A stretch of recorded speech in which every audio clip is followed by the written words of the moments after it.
초중학교 시절 시골에서 철부지에서 사고 뭉치로 A와 B 이렇게 특히 사이가 좋았는데 세 명이서 매일같이 사고를 치다시피 하며 놀았어. 나와 A는 가족들마저도 포기한 상태였는데 B는 그래도 항상 엄마가 관심을 가져주셨지. 겉으로는 매우 엄해 보였는데 누가 뭐라 해도 B를 위해서는 뭐든지 해주셨어. 그런 두 사람이 B가 중3이던 어느 날 꽤나 크게 싸웠어. 내용은 말하지 않았지만 엄마에게 몹시 심하게 대들었나 봐. 엄마가 상처투성이가 다 되었을 때 아버지가 집에 돌아오실 때 한눈에 상황을 파악한 아버지는 B를 무시한 채 아무 말 없이 그대로 엄마에게 다가가셨대. 옷도 머리도 너덜너덜한 데다가 죽은 물고기 같은 눈으로 방바닥을 망연자실하게 응시하고 있는 엄마를 보고 아버지는 B에게 이렇게 말하셨대.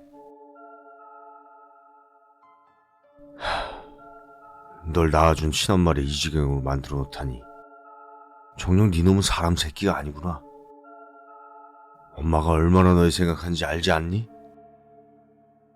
아버지는 B를 보지도 않고 엄마를 끌어안고서 말했다나 봐. 시끄러워. 꼬우면 아빠도 그렇게 만들어줄 테니까 닥쳐. 하지만 아버지는 아무런 반응도 없이 무덤덤하게 이야기를 계속했다더군. 넌 세상에 무서운 게 아무것도 없는 거냐? 당연하지. 있다면 한번 어디 보여줘봐. 아버지는 잠시 침묵한 뒤 말씀을 이으셨대. 넌 내 아들이다. 엄마가 너를 얼마나 걱정하고 있는지는 잘 알고 있다. 그런데 네가 엄마한테 이렇게밖에 못한다면 나도 생각이 있어. 이건 네 아비로서가 아니라 그저 한 사람으로서 얘기하는 거야. 먼저 분명히 말해두겠는데 내가 이걸 얘기하는 건 네가 죽어도 상관없다는 뜻이다. 그래도 좋다면 듣거라. B는 그 말에 뭔가 굉장한 기백 같은 걸 느낀 듯하지만 좋으니까 이야기해보라고 그렇게 아버지를 부추겼대. 숲속에서 출입금지가 되어 있는 장소 알고 있지? 거기에 가서 안쪽으로 한번 들어가 봐라. 뭐 가보면 알 거야. 거기서도 지금처럼 한번 날뛰어봐. 할 수 있다면 말이야. B네 아버지가 말한 숲이라고 하는 게 뭐냐면 우리가 살고 있는 곳엔 작은 산이 있는데 그 산기슭에 있는 장소야. 뭐 축하의 숲 같은 거랄까? 산 자체는 아무렇지 않게 들어갈 수 있고 숲 전체도 그냥 평범하지만 안에 들어가 보면 도중에 출입금지가 되어 있는 구역이 있어. 말을 하자면 네모판에 작은 원을 그려놓고 그 안에 출입금지라고 쓰여있는 뭐 그런 거. 2m 가까운 높이의 울타리로 둘러싸여 있고 울타리는 굵은 밧줄과 가시도 친 찰싸. 울타리 전체에는 대충 만든 것 같은 늘어진 흰종이가 얽혀져 있고 여러가지 방울이 모수히 달려있어. 군데군데 울타리가 찌그러져 있기도 하고 뭐 어쨌든 한마디로 표현하자면 심상치는 않아 보여. 그리고 특정일에는 모녀도 오고 입구에 몇 사람 모여있는 게 보이기도 하는데 그날은 그 부근 일대가 출입금지가 걸쳐져 있어. 뭐라고 있는지는 수수께끼였어. 여러가지 소문이 떠돌지만 한 종교 집단의 세뇌시설이 있다는 게 가장 유력한 소문이야. 원래 거기까지 가는 것도 힘들어서인지 그 안쪽까지 갔다는 이야기는 한 번도 들은 적이 없어. B의 아버지는 B의 대답을 듣지도 않고 엄마와 함께 2층으로 올라가 버렸고 B는 그대로 집을 나와 함께 있던 나랑 A와 만났어. 그때 우리도 이 이야기를 들은 거야. 아빠가 그렇게까지 말하다니 좀 심하다. 소문으로는 사이비 종교 아지트를 했나? 잡혀서 세뇌당한다며. 무섭다면 무섭긴 한데 뭐 어떡할래? 갈 거야? 당연히 가야지. 뭐 뻔하지 뭐. 아빠가 괜히 겁주려는 거야. 재미삼아 나와 A도 따라가기로 해서 세 명이서 그곳에 가게 됐어. 이것저것 도구들을 챙겨서 시간은 한밤중 1시가 좀 넘었었나. 의기양양하게 현장에 도착했어. 가져온 회준정 등으로는 앞을 비추면서 숲으로 들어갔지. 가벼운 복장으로도 얼마든지 갈 수 있는 길이기도 했고, 우리는 언제나 작업용 신발을 신었으니 걷기에는 쉬웠지만 문제의 지점까지는 40분 가깝게 걸어야 해. 그런데 들어가서 5분도 되지 않았을 때 이상한 일이 생겼어. 우리가 들어가 걷기 시작한 것과 거의 같은 타이밍으로 무엇인가 소리가 멀리서 들리기 시작하는 거야. 밤의 고요함이 더욱 그 소리를 강조하는 것 같았어. 처음 눈치를 챈 것은 다름 아닌 비였어. 야, 저 무슨 소리 안 들려? 비의 말에 귀를 기울이고 들어보니까 확실히 들리더라고. 낙엽을 질질 끄는 바스락바스락하는 소리와 가지가 빠직빠직하고 꺾이는 소리, 그것이 먼 곳에서 희미하게 들려오고 있었어.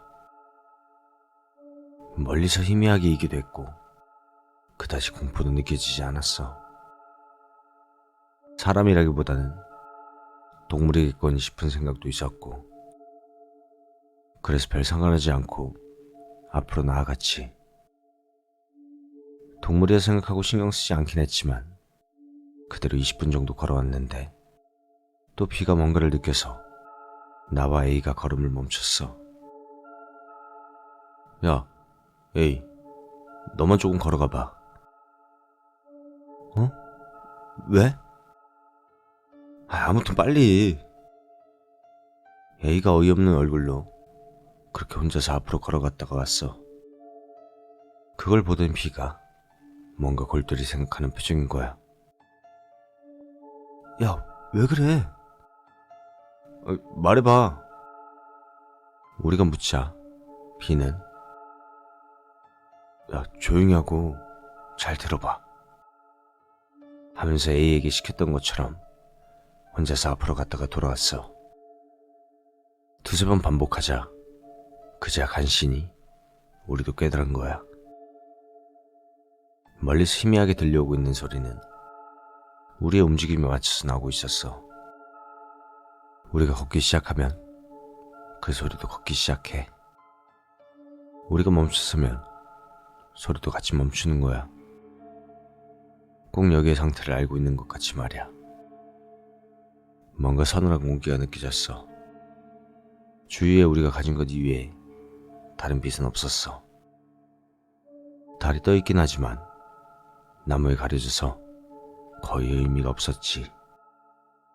회전전등을 켜고 있으니까 우리가 있는 위치를 아는 거야. 뭐 그래, 이상하진 않지만 생각해봐. 같이 걷고 있는 우리들도 서로의 모습을 확인하려면 자세히 봐야 되는 어둠 속이란 말이야. 이런 어두운 곳에서 빛도 없이 뭘 하고 있는 거지? 왜 우리랑 같이 움직이는 거야? 누가 우리 쫓아오는 건가? 가까워지는 기색은 없어. 저쪽은 아까부터 쭉 같은 정도의 위치고. A의 말대로 숲에 들어오고 나서 여기까지 왔던 20분 동안 우리가 그 소리와의 거리는 전혀 바뀌지 않았어. 가까워지는 것도 멀어지는 것도 아니야. 쭉 같은 거리를 유지한 채 그대로였어. 감시 당하는 걸까? 그런 느낌이야. 사이비 종교 같은 거면 뭔가 이상한 장치 같은 거라도 갖고 있겠지? 소리로만 보면 여러 명은 아니고 한 명이 쭉 우리들을 쫓아오는 느낌이었어. 당분간 걸음을 멈추고 생각해보니 함부로 정체를 알아보는 건 위험할 것 같아서 일단 주위를 경계하면서 그대로 앞으로 걸어가기로 했어. 그리고 쭉 소리가 따라오긴 했지만 울타리가 보이기 시작하자 소리가 아무래도 좋아졌어. 소리보단 그 울타리의 모습이 더 이상했거든.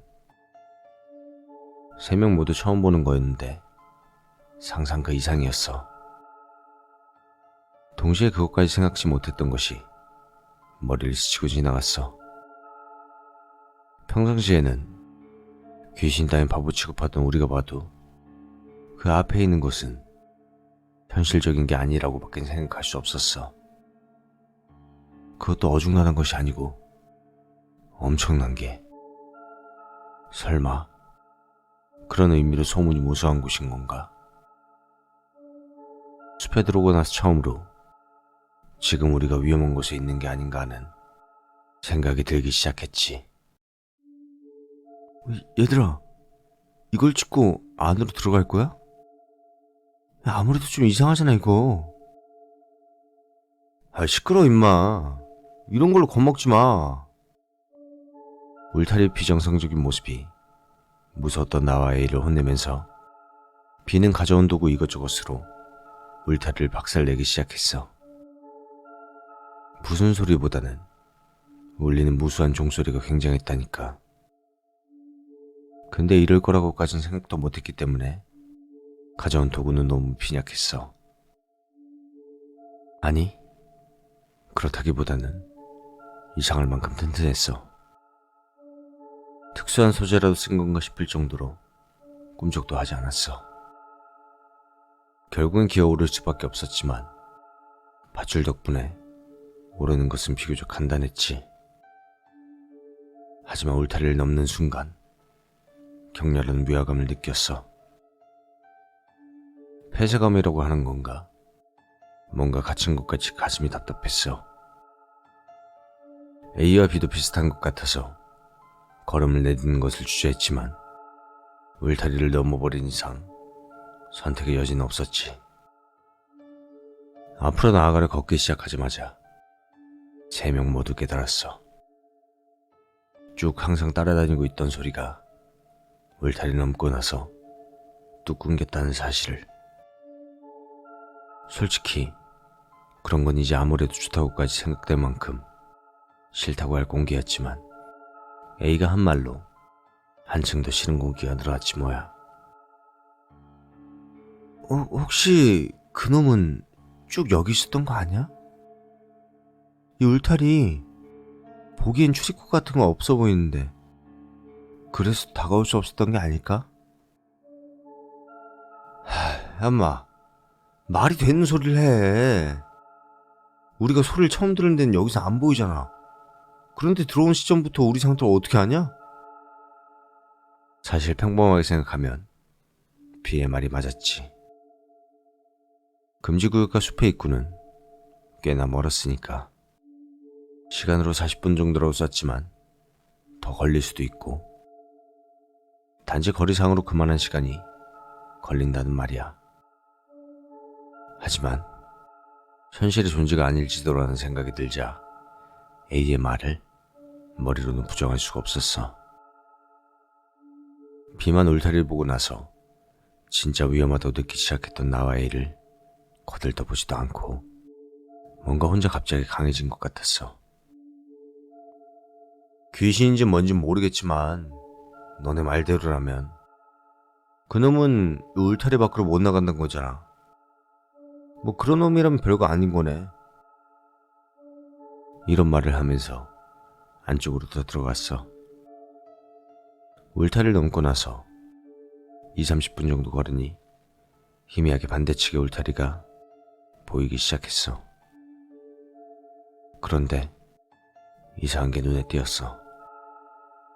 6개의 나무에 제한 표시줄이 쳐져 있고 그 6개의 나무를 6개의 줄로 묶어 놓아 육각형의 공간이 만들어져 있는 거야. 울타리에 걸려있는 것과는 다르게 정식으로 만든 것 같은 지수 같은 것도 걸쳐져 있었어. 그리고 그 중앙에 세제나무 같은 게 딱 놓여져 있었지. 그걸 본 순간 3명 모두 말문이 막혀버렸어. 특히 나와 A는 진짜로 위험해졌다고 겁에 질려 조바심이 나기까지 했어. 멍청한 우리라도 제한 표지줄이 보통 어떤 장소에서 무엇을 위해 이용되는 건지는 일단 어느 정도 알고 있었고, 여기를 출입금지로 하고 있는 것은 틀림없이 눈앞에 이것 때문일 거야. 우리는 결국 갈 때까지 가버리고 만 거지. 야, 너네 아빠가 말한 게 이건가 봐. 하긴 확실히 이런 데서 날뛴다든가 할 순 없잖아. 하지만 B는 강한 자세를 바꾸지 않았어. 별로 이게 꼭 나쁜 거라고만 할 순 없잖아. 일단 저 상자를 열어보자고. 보물이라도 들어있을지 누가 알아? B는 줄을 빠져나가 육각형 안에 들어가서 상자에 다가갔어. 나와 A는 상자보다 B가 무엇을 저지를지가 불안했지만 말이야. 그래도 일단은 B를 따라갔어. 비바람을 맞은 탓인지 상자는 녹두성이었어. 위엔 뚜껑이 있는데 원래는 그물로 되어 있어서 안이 보이기도 했지만 뚜껑 아래에 또 판이 깔려 있어서 결국엔 볼 수가 없었어. 게다가 상자에는 분필 같은 걸로 뭔가 굉장한 것이 그려져 있었고, 아마도 가문 같은 의미라고 생각하지만 전후좌우 각각의 면에 가문 같은 것이 많이 그려져 있는데 전부가 달랐어. 겹쳐지는 것은 단 한 개도 없었어. 나와 A는 되도록이면 손대지 않으려고 했으며 전혀 신경 쓰지 않고 만지려는 B를 말리면서 상자를 천천히 살펴보았지. 아무래도 땅바닥에 단단히 고정되어 있는지 그다지 무거워 보이지 않았는데 들어올릴 수가 없었어. 안을 어떻게 볼 수 있는지 구석구석 살펴봤더니 뒤쪽 면만 분리가 되는 것 같더라고. 야, 여기는 떼어지나 봐. 안을 볼 수 있겠는데? B가 상자의 한 면을 떼어내자 나와 A도 B의 뒤에서 안을 들여다보았어. 상자 안에는 내 귀퉁이에 페트병 같은 형태의 항아리 비스무리 한 개 놓여있고 그 안에는 뭔가 액체가 들어있는 것 같았어. 상자의 중앙에 뾰족한 끝부분이 붉게 칠해진 5cm 정도의 이쑤시개 같은 것이 이상한 형태로 놓여 있었어. 나름의 규칙적인 형태로 6개, 서로 만난 5군데만 붉게 칠해져 있었어. 뭐야 이건? 이쑤시개인가? 야, 페트병 같은 거 안에 뭔가 들어있어. 아우, 왠지 기분 나쁘다. 여기까지 왔는데 페트병과 이쑤시개인 뿐인 거야? 하, 의미를 모르겠구만. 나와 A는 페트병 같은 항아리를 조금 만져본 정도였지만 B는 그것을 손에 들고 냄새를 맡기까지 했어. 그것을 제자리에 놓자 이번엔 이쑤시개를 만지려고 손을 뻗는 거야. 그런데 땀이 났는지 손가락 끝에 잠깐 들러붙었는데 그 탓으로 인해서 떼어놓을 때 형태가 어긋나 버렸어. 그 순간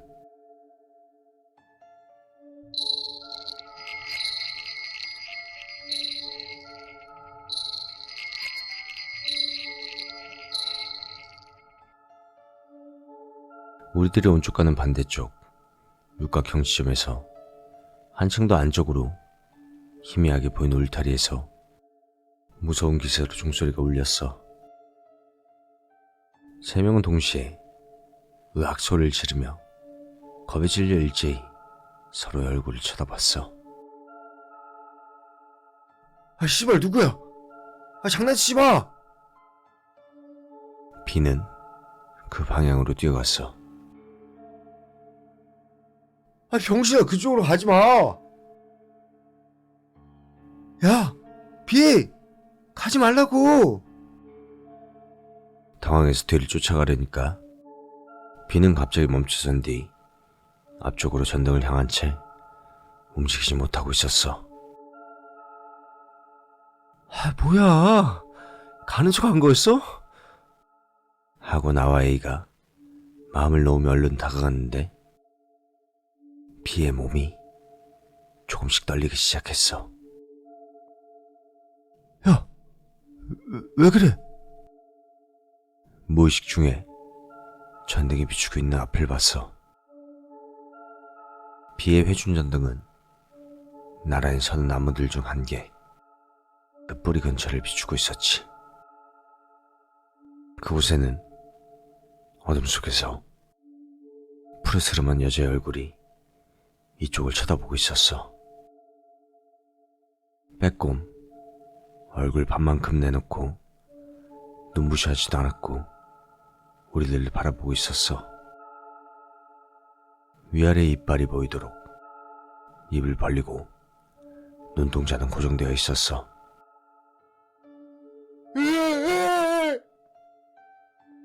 누가 질렀는지 모를 비명과 동시에 우리들은 일제히 뒤돌아서 달렸어.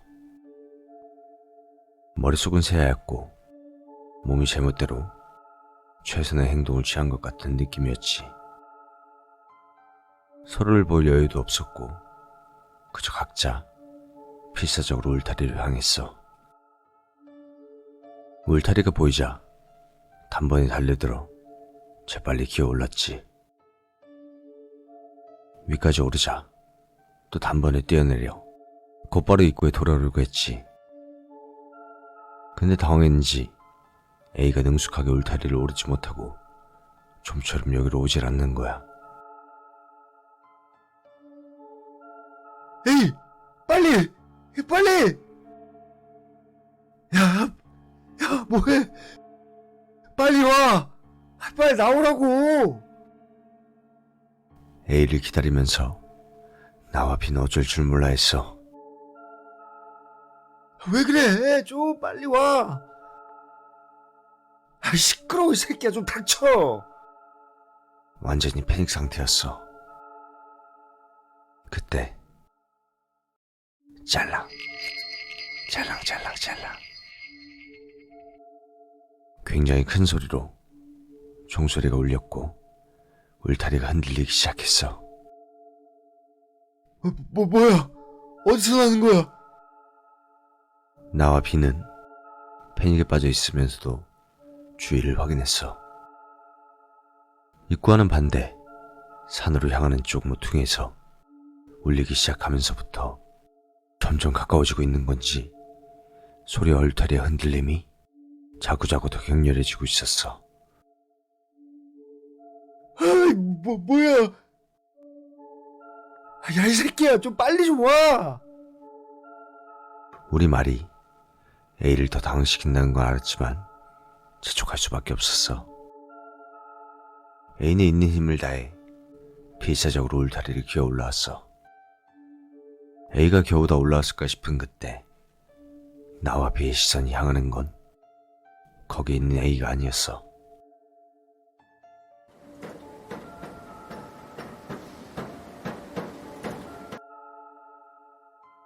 몸에서 땀이 배어나오고 소리조차 낼 수 없었어. 그걸 깨달은 A도 울타리 위에서 우리가 보고 있는 방향을 봤어. 산쪽 방향의 모퉁이로 계속 이어진 울타리에 게다가 이쪽 바깥쪽으로 그것이 매달려 있었어. 얼굴뿐이라고 생각한 그것은 알몸으로 상반신까지만 있었고 오른팔이랑 왼팔이 3개씩 있었어. 그것들을 능숙하게 밧줄과 가시 달린 철사를 잡고 있었어. 입을 아하고 벌린 채로 말이야. 마치 거미가 거미줄을 타듯이 이쪽을 향해 오고 있었어. 터무니없는 공포.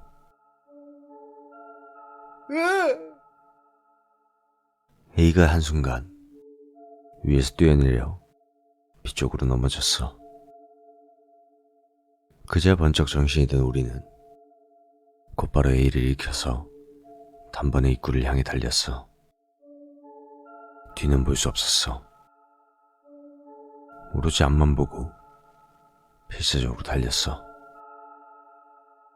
전력으로 달리면 30분도 걸리지 않을 텐데 몇 시간 달린 것 같은 그런 기분이었어.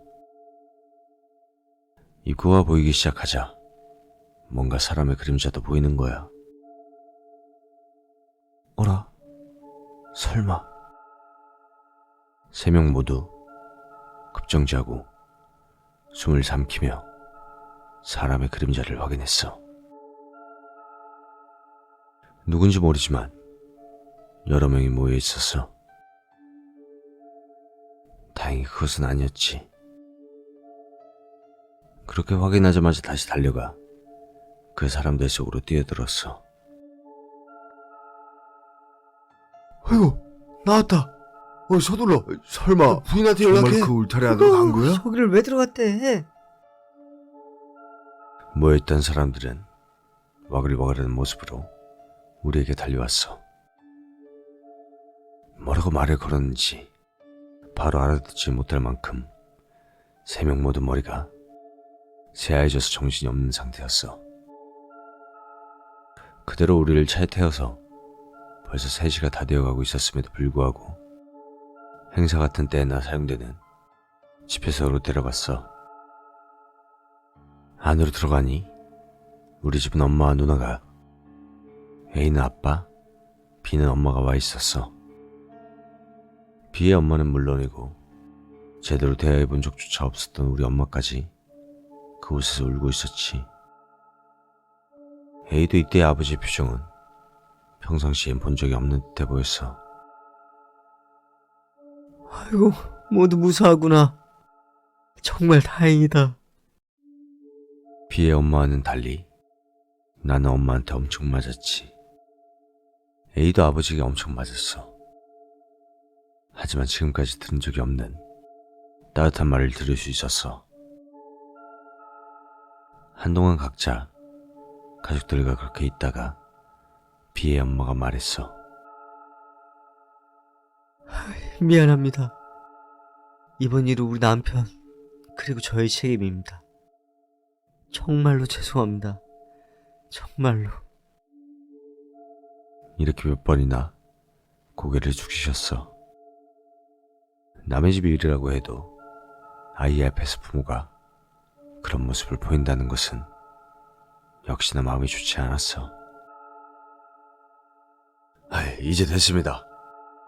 이렇게 모두 무사하니까 괜찮아요. 아유, 그래요. 당신 잘못이 아니에요.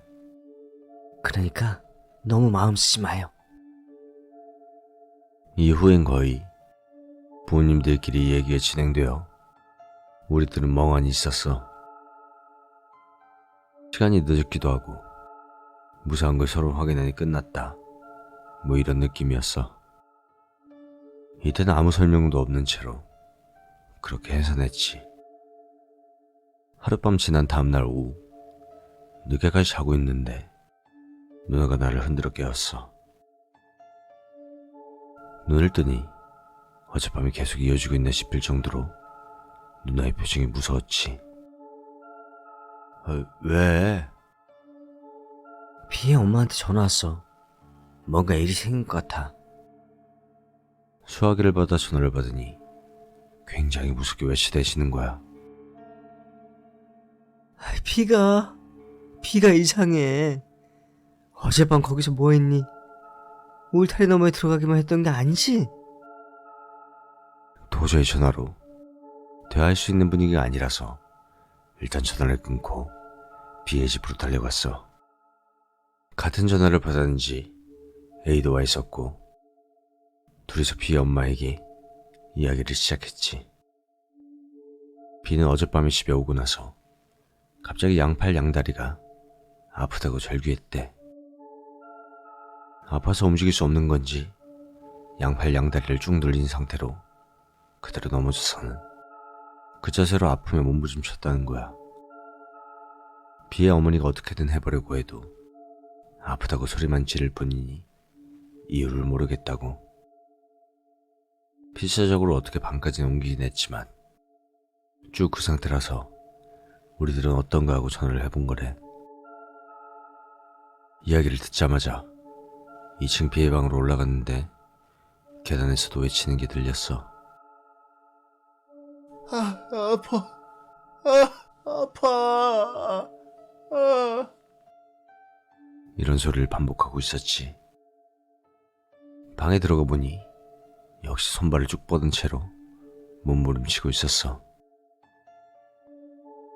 야, 너 왜 그래?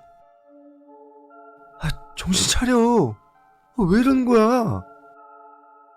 우리가 아무리 불러도 아프다고 소리만 지를 뿐 눈도 마주치지 못했어.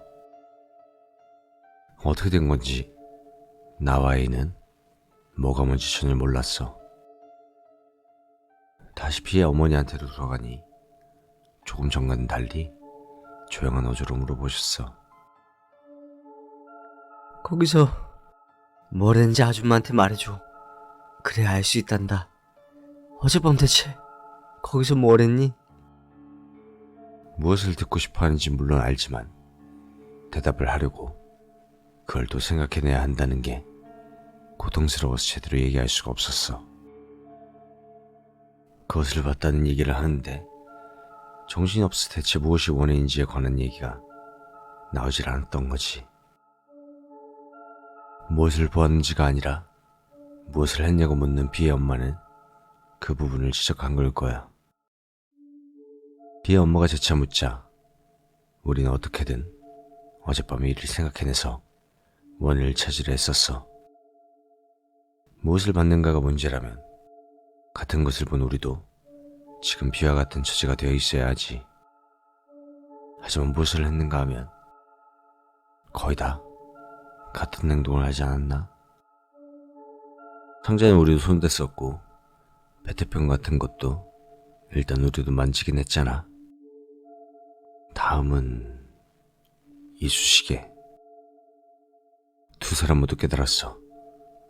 이쑤시개다. 그건 비밖에 손대지 않았고 비가 형태도 엉망으로 만들었어. 게다가 원래대로 되돌려놓지도 않았잖아. 우리는 그것을 비의 엄마에게 말했어. 그러자 순식간에 표정이 바뀌고 떨기 시작하는 거야. 그리고 곧바로 선반의 서랍에서 어떤 종이를 꺼냈어. 그것을 보면서 어디엔가 전화를 걸더라고.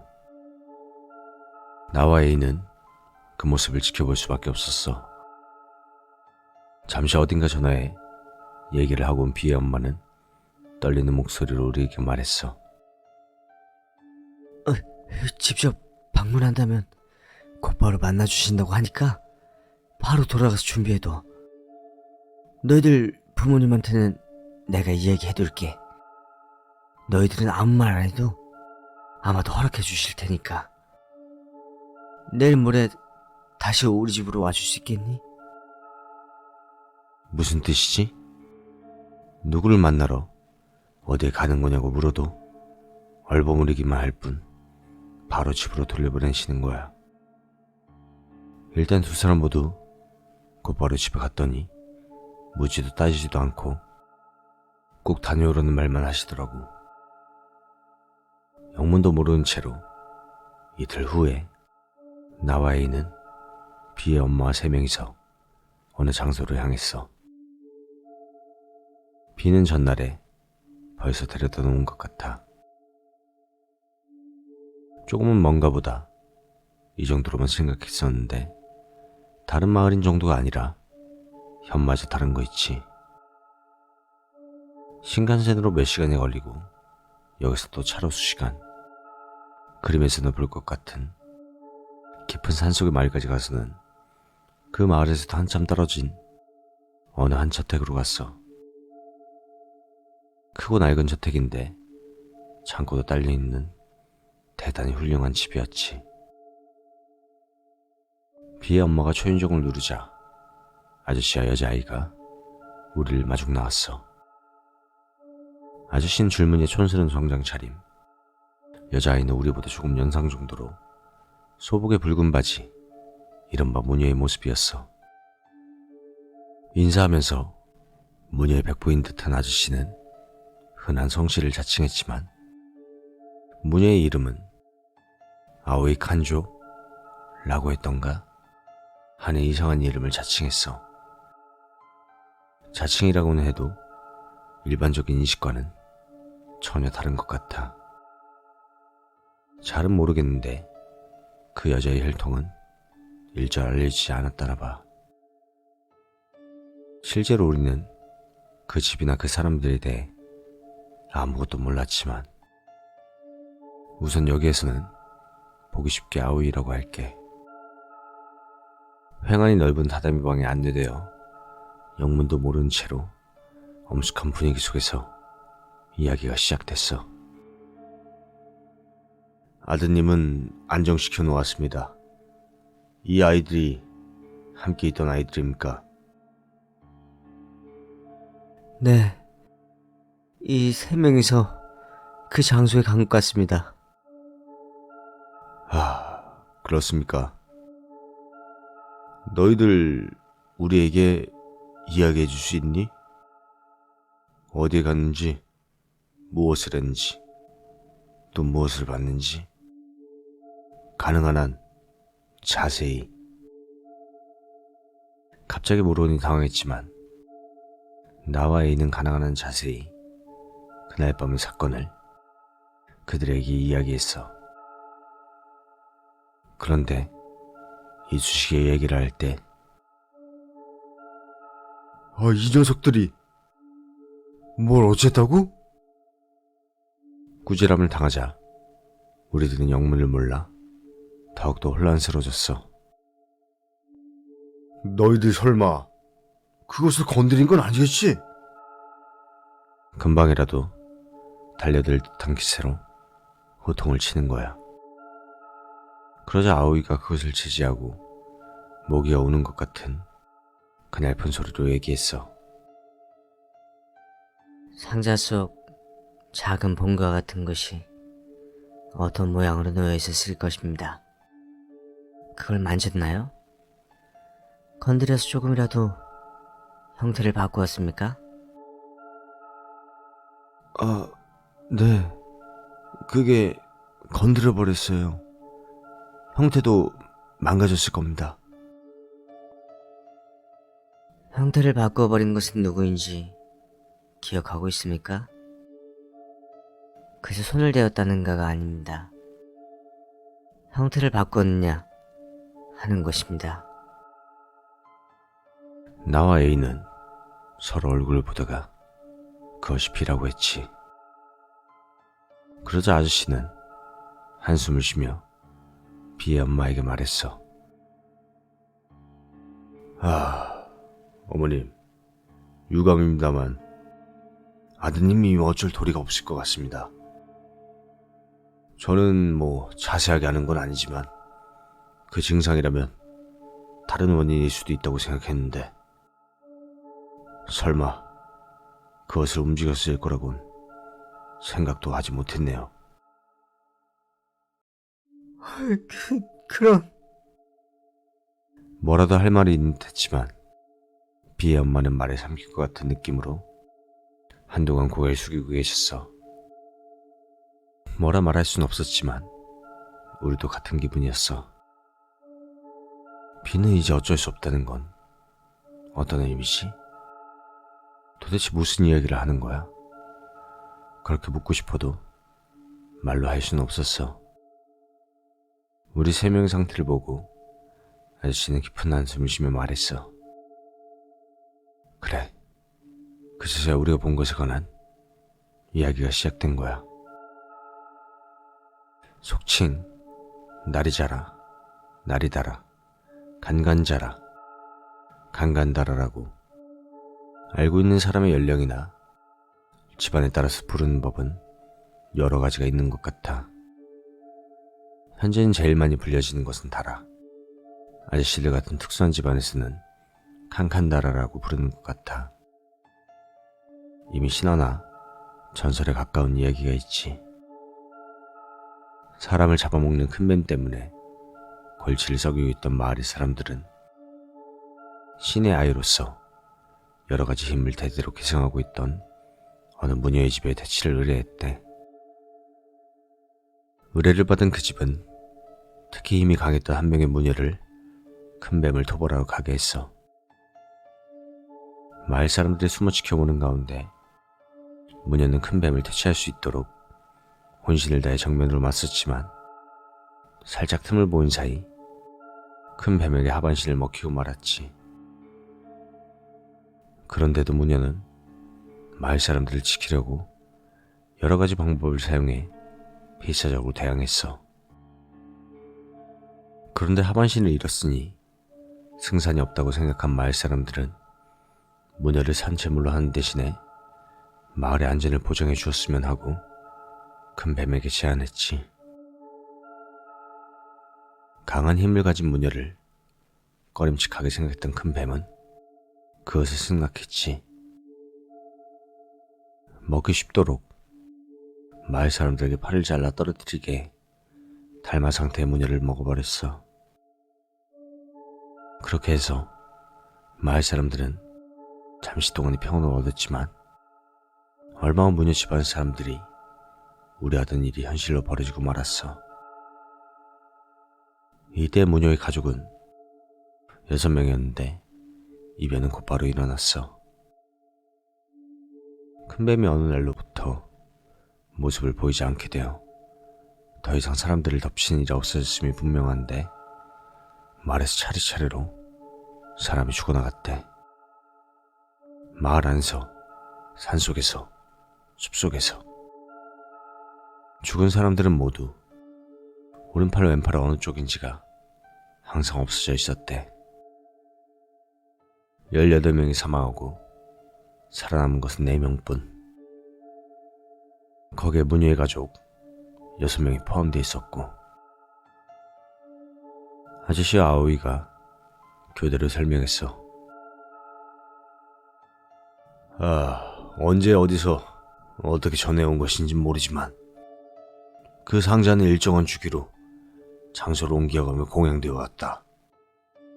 그때마다 관리자가 바뀌었지. 상자에 가문 같은 것이 있었지. 지금까지 공양의 장소를 제공해왔던 집들이야.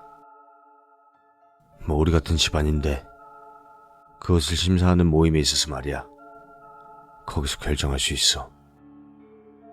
보기 드물게 스스로 지어내오는 바보도 있지만 관리자 이외의 칸칸다라에 대한 이야기는 아무도 모르게 되어 있어. 부근의 주민에게는 사정이 있다. 뭐 이런 말과 함께 만일을 대비해서 연락처만이 관리자로부터 전해지지. 전하는 건 상담자, 즉 우리 같은 사람들이 맞기 때문에 그것만으로도 어느 정도 사정을 이해하는 거야.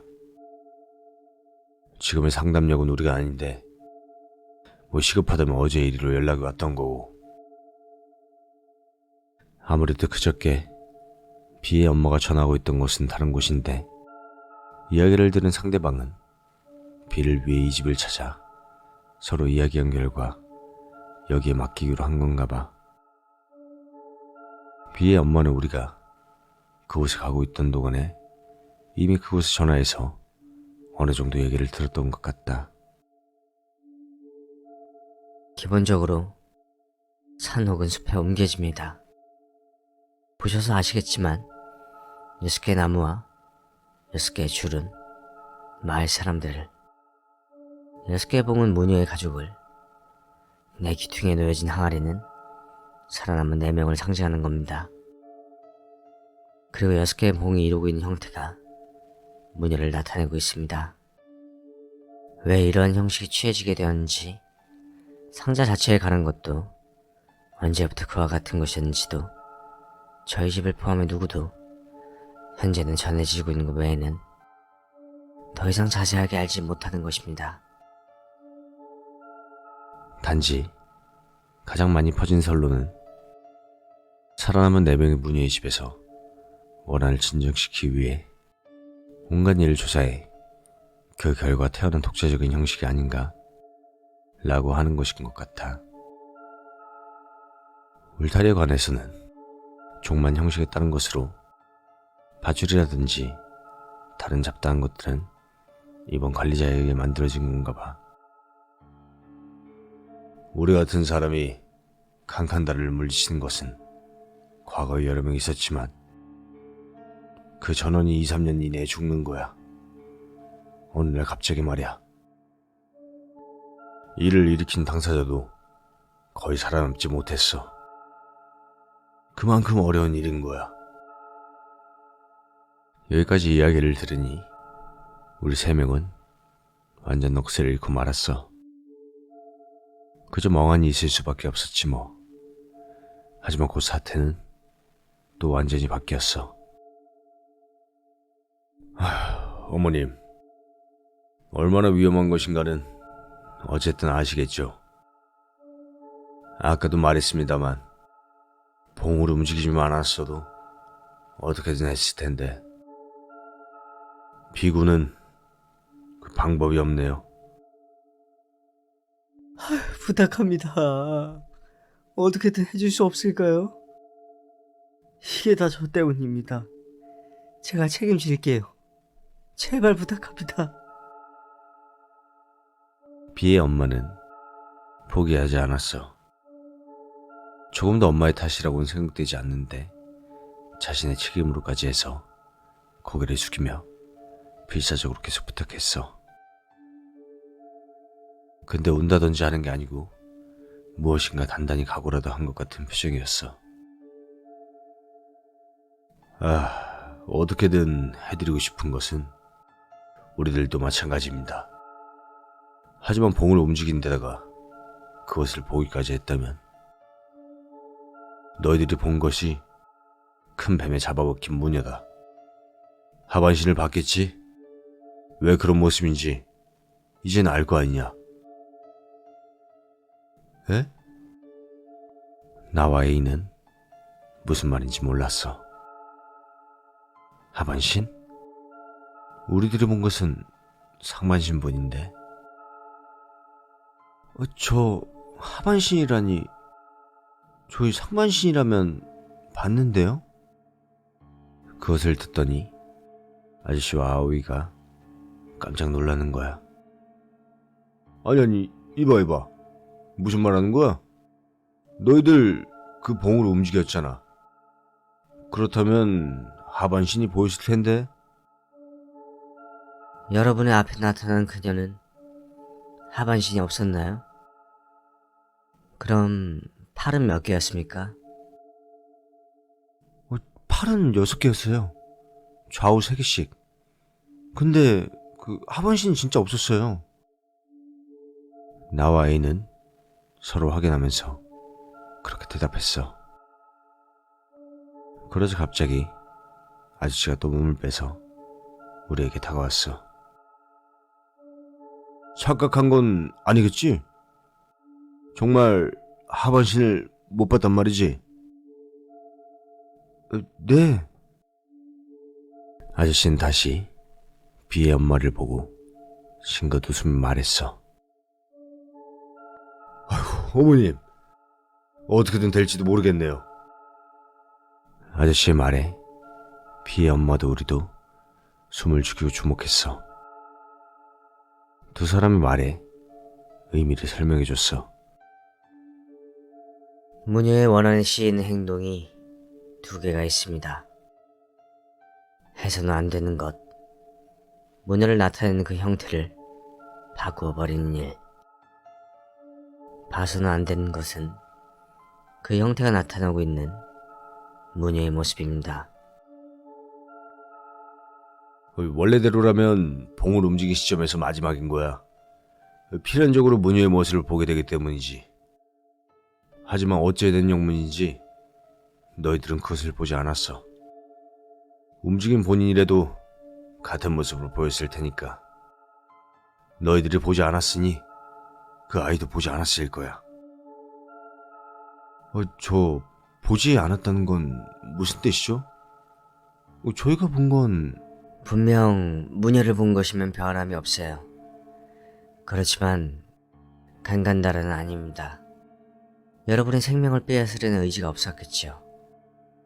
칸칸다라가 아니고 무녀로서 나타났다는 거예요.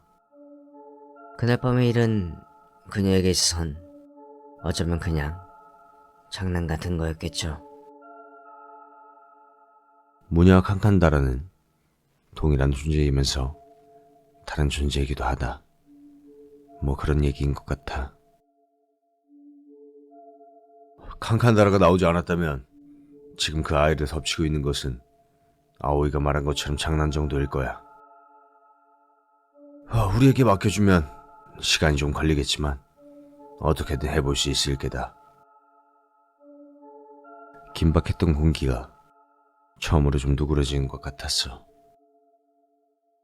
비가 살 수 있다는 것만으로도 충분했고, 이때 비의 엄마의 표정은 정말로 굉장했어. 이 며칠 동안 대체 얼마나 비를 걱정하고 있었던 건지 그동안 불안했던 마음이 단번에 씻겨내려간 듯한 그런 환한 얼굴이었어.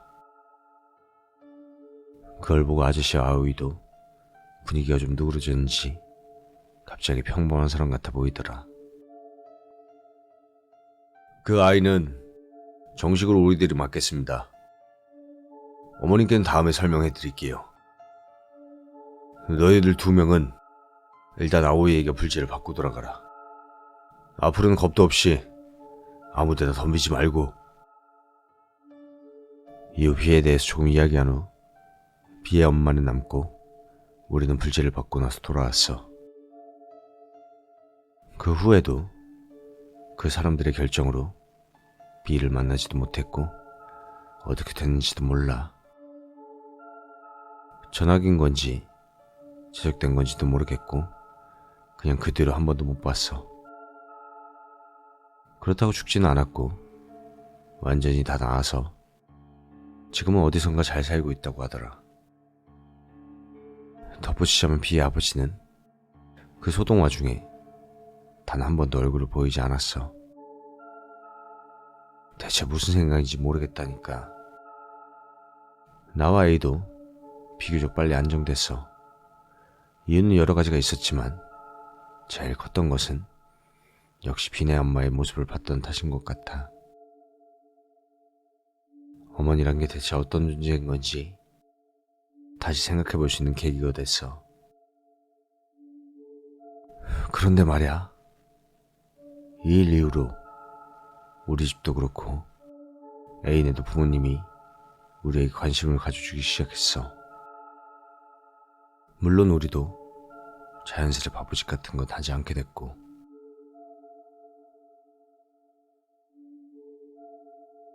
그리고 나중에 알게 된 건데 비의 아버지는 사실 그날 이후 행방불명되었다나 봐.